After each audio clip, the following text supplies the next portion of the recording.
सम्मानित मंच पर बैठे हमारे सभी सम्माननीय किसान नेतागण जो भिन्न भिन्न संगठनों में रह के बहुत अच्छे आंदोलन लड़ रहे हैं और जिन्होंने लंबे कई सालों से 15 सालों से जो किसानों की सेवा कर रहे हैं, सभी सम्माननीय है। मंच पर सामने बैठे सभी हमारे भाइयों, बुजुर्गों, प्यारे बच्चों, हमारी मातृशक्ति, साथियों, आज लड़ाई केवल किसान तक सीमित नहीं है। किसानों ने तो शुरू की है, लेकिन वास्तविकता ये है कि ये तो जन आंदोलन है देश को बचाने का। किसानों की, मजदूरों की, खेती में निर्भर लोगों की बात करें, पिछले 20 सालों के अंदर 3.5 से 4 लाख किसान और उनके साथ जुड़े मजदूर इसलिए मर गए हैं कि वो बैंक का कर्जा नहीं उतार पाए।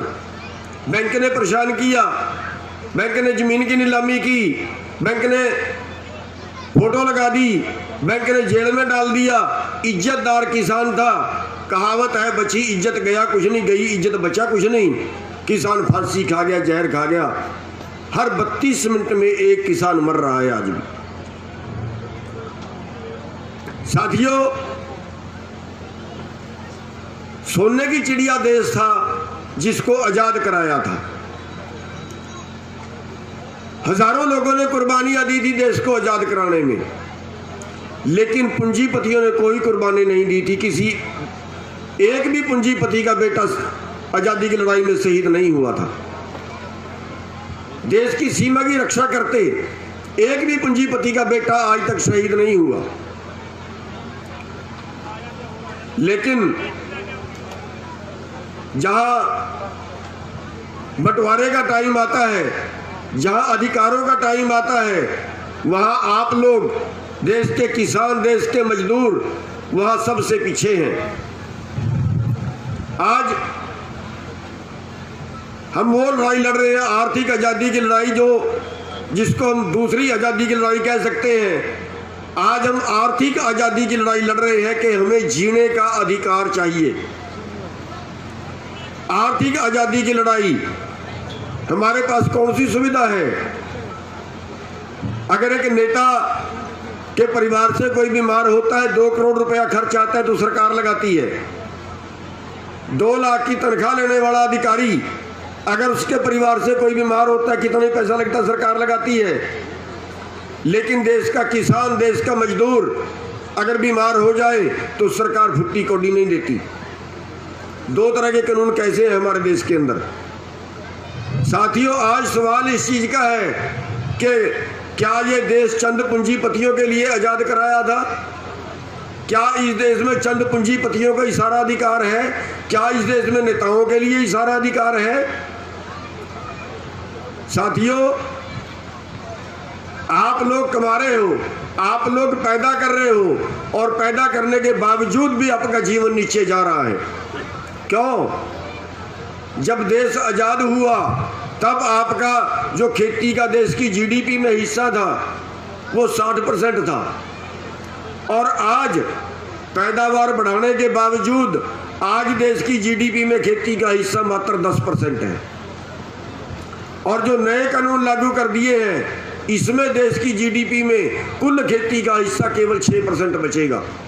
या दूसरे शब्दों में ये मान लीजिए कि अगर देश 100 रुपये कमाता है तो आप 10 रुपये कमा रहे हैं। जहां आप 60 रुपये कमाते थे, आज आप खेती में 100 रुपये में 10 रुपये कमा रहे हैं। और ये कानून पूरी तरह लागू होने के बाद 100 रुपये में 6 रुपये बचेंगे आपके पास। ये है आपका हिस्सा देश के अंदर। जहां खेती में बजट पहली पंचवर्षीय योजना में 14% बजट खर्च किया गया था, अब 2% से भी नीचे आ गया है। देश के खजाने में जो आपका हिस्सा था वो भी आपका हिस्सा निकाल लिया गया है। तो साथियों, अब कह रहे हैं कि वर्ल्ड मार्केट में चले गए हैं, अब आपको वर्ल्ड मार्केट से मुकाबला करना है। अब 1 नेशन 1 मार्केट नहीं है, अब वर्ल्ड वन मार्केट हो गया है। अब आपका अनाज अमेरिका के भाव पे बिकेगा। आज मार्केट में गेहूं का रेट 1600 रुपये है। आज वर्ल्ड मार्केट में धान का रेट 1100 रुपये है। आपकी कपास 4000 4500 में बिकेगी। अमेरिका की रीस वहां तो लोगों को निचोड़ना होता है, वहां नहीं करते, यहां सुविधा देनी होती है। और वर्ल्ड मार्केट की शर्तों के अंदर लिखा है कि किसी देश की सरकार अपने किसानों को वर्ल्ड मार्केट से ज्यादा भाव नहीं दे सकती। और आज जो 2 महीने से बात रुकी हुई है उसका कारण भी यही है। जब तक सरकार 3 कानूनों पे बात करती रही, कृषि मंत्री उससे भागे। हमने उनको एक उदाहरण दिया कि फिर आप हमारे साथ वो काम कर रहे हैं कि हमारे पास 100 रुपये आमदन है, 100 रुपये में हमारा परिवार नहीं चलता। हम कह रहे हैं हमें 150 चाहिए। हम आंदोलन करते हैं कि 100 रुपये में गुजारा नहीं हो रहा, 150। आपने हमारी जेब से 25 रुपये और निकाल लिए। और जब आपने 25 रुपये निकाले, हम चिल्लाए, हम रोए, हमने आंदोलन किया, तो आप कहते हैं आपकी जेब में वापस 20 रुपये डाल देते हैं। वापिस आप अच्छा पंजाबी च बोलो, चलो पंजाबी च बोल देना। बई तुसी साडे नाल ओह काम कीता, साडी जेब चों 25 रुपये कटण वास्ते ही उन्होंने 3 कानून लियाते सी। ते MSP की जो गल चलाई तो सरकार ने गलबात करनी बंद करती, अज तक बंद है। आंकड़ा की दस रहा देश का, साडी फसल का मुल बनता 17.25 लाख करोड़ रुपये, 17,25,26,000 करोड़। साडी 23 फसलां जिन्हां दा सरकार MSP तय कर दी है, वो सानू जे MSP मिल जे, घट तो घट रेट जिन्हों कहते हैं वो मिल जे, वो बनता है 17,25,26,000 करोड़ रुपया। सानू इस टाइम मिल रहा है करीब 13 साढ़े 13 लाख करोड़ रुपया।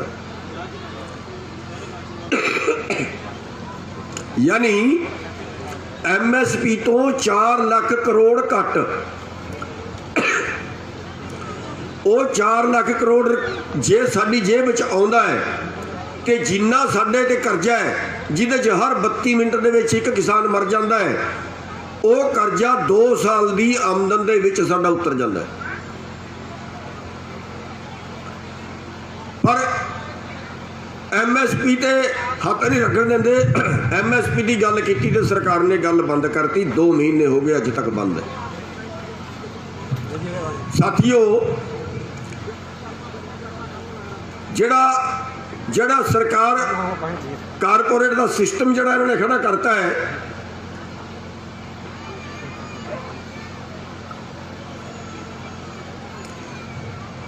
वो सारे देश का कारोबार, दुकाना वालों का कारोबार देता मॉल वालों, कर्मचारियों का कारोबार देता प्राइवेट करके। सारे काम प्राइवेट कर रहे हैं। बिजली प्राइवेट, रेल प्राइवेट, हवाई अड्डे प्राइवेट, सड़क प्राइवेट, सब कुछ प्राइवेट, बैंक प्राइवेट, कंपनियां प्राइवेट। देश नूं सेल ते लाता, देश नूं बेचण ते लाता। ते जे इहो ही हाल रहा तो 10 साल बाद तुसी कहोगे आ अडानी स्टेट है, आ अंबानी स्टेट है, आ बाबा रामदेव दा स्टेट है। ये पूरी धरती जिहड़ी है, जे पूरी धरती पूरे देश की प्रॉपर्टी चंद लोग खरीद लैन, फिर एक भारत देश बचेगा या अंबानी अडानी का देश बचेगा? ये होना है, ये हो चलिया है, ये हो चलिया है। अज 90 करोड़ 1 घंटे की आमदन है अंबानी की, 1 घंटे की 90 करोड़। तो एक दिन आंकड़ा आ रहा सी भी इस साल की जिहड़ी कमाई है, इस साल की कमाई दे विच अडानी जिहड़ा अंबानी नालों अगे निकल गया। 1 साल दे विच आमदन वधी है 73%। जे पिछले साल 100 रुपये सी, इस साल होगी 173, तुहाडी नहीं होंदी 105। ये अंतर है। ये पूरा देश अडानी अंबानी ते इन्हां चंद पूंजीपतियां दा हो चले है। एक साल की आमदन जे 90 करोड़ घंटे के हिसाब नाल गिणीए तो इन्नी को बन जाती है जिन्ना को सारे देश के किसानों ते कर्जा है। तो जिहड़ा बैंकों का लैके मार लिया कानून, जे तुहाडियां 10 फैक्ट्रियां ने तो एक फैक्ट्री घाटे चली गई है, बस वही फैक्ट्री सरकार बेच सकती है। 9 फैक्ट्रियां मुनाफे च तो सरकार नहीं बेच सकती। तो तुहाडे ते दूजा किला भी बेच सकती है, तुहाडा मकान भी बेच सकती है। इस करके जिहड़ा इन्हां कानूनां दे नाल जिहड़ा देश का NPA हो गया, जिहड़ा बैंकों का मार लिया, वो अज हो गया 15 लाख करोड़। यानी तुहाडे पूरे देश के किसानों के कर्जे तो 2 गुणा बैंकों का मार लिया। बैंक बैठ गए, बैंक का सारा पैसा लुट लिया। लोकतंत्र नहीं बचा, अज साडा संविधान नहीं बचा, अज सानू संविधान बचाने की लोड़ है। इस करके नहीं बचा कि अज तुहाडा राज नहीं, वोटां दा राज नहीं, अज पैसे तो सत्ता ते सत्ता तो पैसा। पूरे देश के किसान सड़कों दे ने। कृषि मंत्री बयान दे रहा है, कहता भीड़ इकट्ठी करने नाल कानून नहीं बदले जाते। फिर भीड़ कादे वास्ते होंदी है? लोक राज किहड़ा रह गया? जिहड़ा कहंदे लोकां दा राज लोकां दे वास्ते लोकां द्वारा, वो किहड़ा रह गया? जे लोग इकट्ठे हो के लोगों की गल ही नहीं सुनी जाती, फिर लोकतंत्र कादा रह गया? ये हो गए अंबानी अडानी के एजेंट। ते साथियों, इन्हां नाल सानू लड़ना ही पेगा। अंदोलन साडा मजबूरी है। अंदोलन साडे को अंदोलन तो बिना कोई चारा है नहीं। अंदोलन करना साडी मजबूरी है। तो ये अंदोलन उदों तक लड़ना पेगा जदों तक असी इन्हां कानूनों को बदलवा नहीं लेंदे, जदों तक असी MSP गारंटी का कानून बनवा नहीं लेंदे। समानता का अधिकार किहड़ा रह गया? कोई समानता का अधिकार नहीं। तुहाडियां जमीनां वंडियां सी, पहला जिमींदार हुंदे सी, 100 किले 200 किले जमीनां एक्वायर कीतियां। 18 किले हरियाणे च रख सकदा, 12.5 किले उत्तर प्रदेश के विच रख सकता है। जिहड़ी बाकी सी 2-2 किले की, सारा देश बचेगा।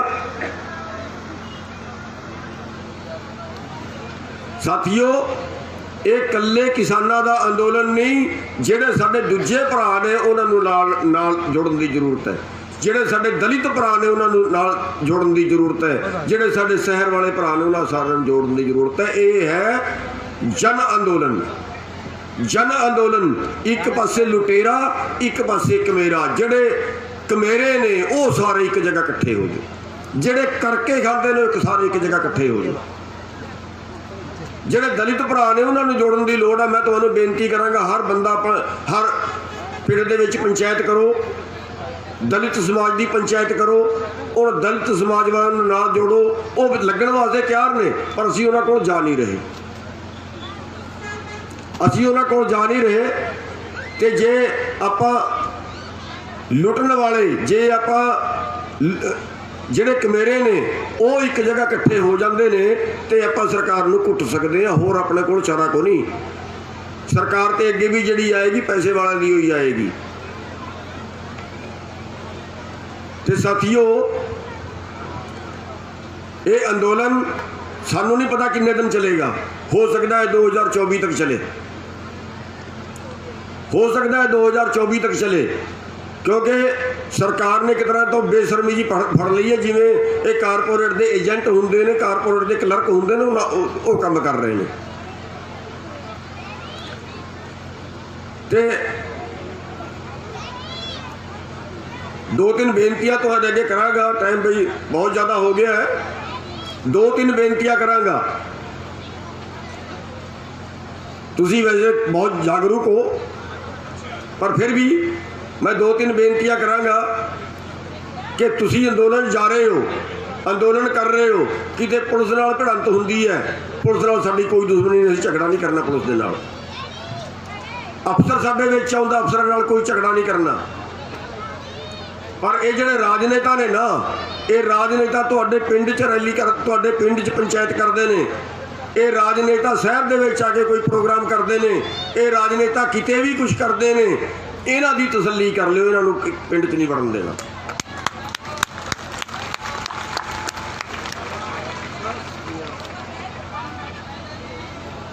ਜਿਹੜੇ ਦੁਸ਼ਯੰਤ ਵਰਗੇ ਤੁਹਾਡੇ ਜ਼ਿਲ੍ਹੇ ਦੇ ਨੇ, ਆ ਜਿਹੜੇ ਦੁਸ਼ਯੰਤ ਵਰਗੇ ਨੇ ਜਿਨ੍ਹਾਂ ਨੇ ਕਿਸਾਨਾਂ ਨੂੰ ਦੀ ਵੋਟ ਲਈ ਤੇ बीजेपी के खिलाफ किसानों ने वोट दी, बीजेपी के मुकाबले च इन्होंने वोट दी ते तुहाडियां वोटां बेच के तुहाडी पीठे छुरा मारिया ते जाके गद्दी लै लई, उहदे बाहर अगे भी गए, नहीं सरवाई ते अज होर तुहाडे खिलाफ बयान दे रहा है, कहना कानून ठीक है, अजे सानू अकलां सिखा रहा है। पर जे वो तुहाडे एरिए च आजे सब तो ज़्यादा अकल उन्होंने भी सिखानी है। साथियों, कारपोरेट के जिहड़े मित्र ने मोदी दे, अंबानी अडानी बाबा रामदेव, इन्हां दे समानां दा बहिष्कार करना, इन्हां दा समान ना खरीदो, बाकी किसी का खरीद लिया। एक धर्म युद्ध है जिहड़ा तुसीं लड़ रहे हो, ये लोगों को भुख मरी तो बचाने का युद्ध है। जे किते कल नूं इलैक्शन आउंदा है, खड़नगे पंची सरपंची चैंपी च खड़नगे लोग, ते इस धर्म युद्ध दे विच जिहड़ा कोई तुहाडा पड़ोसी, तुहाडे पिंड दा, तुहाडे गुआंढ दा, तुहाडे शहर दा, जे जिहड़ा बंदा इस धर्म युद्ध दे विच योगदान नहीं पांदा, जिहड़ा बंदा इस धर्म युद्ध दे विच हिस्सा नहीं ले रहा, उन्होंने वोट ना पाया, जे कल नूं इलैक्शन दे विच खड़ जाए, भावें गधे नूं पानी पजे, गधे नूं भी पा दिया जी। साथियों, ये जिहड़े लोग ने जिहड़ा अपने समाज का नहीं, वो किसी का नहीं। असीं बेनती की सारे MLA नूं, सारे जिहड़े JJP दे BJP दे आज़ाद, इन्हां सारिਆਂ ਨੂੰ बेनती की सी भी जिहड़ा अविश्वास मत प्रस्ताव आ रहा है विधान सभा दे विच, असीं 70 साल तो तुहानूं वोट दे रहे हैं, तुसीं केवल एक बारी जनता नूं वोट दे दो। तुसीं एक बारी देश वोट मंग रहा, एक बारी पब्लिक जनता वोट मंग रही है, एक बारी किसान वोट मंग रहा है, तुसीं एक बारी वोट सरकार के खिलाफ दे दो, अविश्वास मत के प्रस्ताव दे दो, सरकार गिर जाएगी, सरकार गिरेगी तो किसानों की गल मन्नी जाएगी, लोगों की गल मन्नी जाएगी। पर इन्होंने एक बारी भी वोट नहीं किया। याद रखे जे जेड़े जेड़े सत्ता पार्टी के विच ने, याद रखे जे जेड़े जेड़े आज़ादा ने भी परा पाई है, याद रखे जे जेड़े JJP वाला ने परा पाई है, याद रखे जे अगे कोई भी इलैक्शन आए, ये नेड़े ना लग जान, ये पिंड च ना बढ़ जान, आके इन्हां दी तसल्ली कर लिया जी। साथियों, टाइम बहुत ज़्यादा हो गया है, मैं ज़्यादा टाइम नहीं लगांगा। हाँ, एक चीज़ जरूर है, जे तुहाडा कोई रिश्तेदार, कोई मित्र प्यारा उन्हां स्टेटां दे विच जिथे चुनाव है, 4-5 स्टेटां दे विच चुनाव है, उत्थे भी असीं जा रहे हैं, पर जे किते होर भी चुनाव है या आउंदा है आने वाले टाइम तुहाडी किसी रिश्तेदारी मित्र प्यारा, उन्होंने को भी BJP नूं वोट ना पाया, जो होर भावें किसी नूं पाओ। तो बंगाल च असीं 3 दिन पहला ला के आए हैं, फिर जा रहे हैं, बंगाल च BJP पक्का हारेगी, बंगाल दे विच इहनूं हरा के वापस आवांगे।